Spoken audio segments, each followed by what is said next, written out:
உத்தரமேரூரில் சட்டமேதை அம்பேத்கரின் 135வது பிறந்த நாள் விசிகாவினர் கொண்டாட்டம்.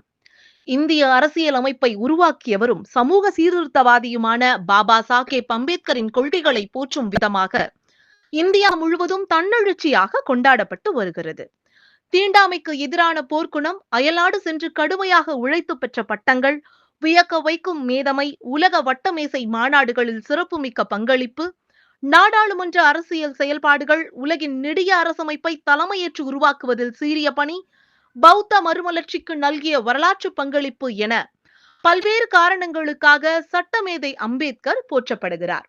இன்று சட்டமேதை அம்பேத்கர் அவர்களின் 135வது பிறந்த நாளினை போற்றிடும் வகையில் உத்தரமேரூர் விடுதலை சிறுத்தைகள் கட்சியின் மாவட்ட செயலாளர் தீவா எழிலரசு தலைமையில் உத்தரமேரூர் செங்கல்பட்டு பிரதான சாலையில் உள்ள அம்பேத்கர் திருவுருவச் சிலைக்கு மாலை அணிவித்து மலர் தூவி புகழஞ்சலி செலுத்தப்பட்டது. இந்நிகழ்வில் விசிக மாவட்ட பொருளாளர் அறிவழகன், நகர செயலாளர் கவியரசு உள்ளிட்ட உத்தரமேரூர் விடுதலை சிறுத்தைகள் கட்சி பிரமுகர்கள் திரளாக கலந்து கொண்டு சமத்துவ நல்லிணக்க உறுதிமொழி எடுத்துக்கொண்டு நிகழ்வினை சிறப்பித்தனர்.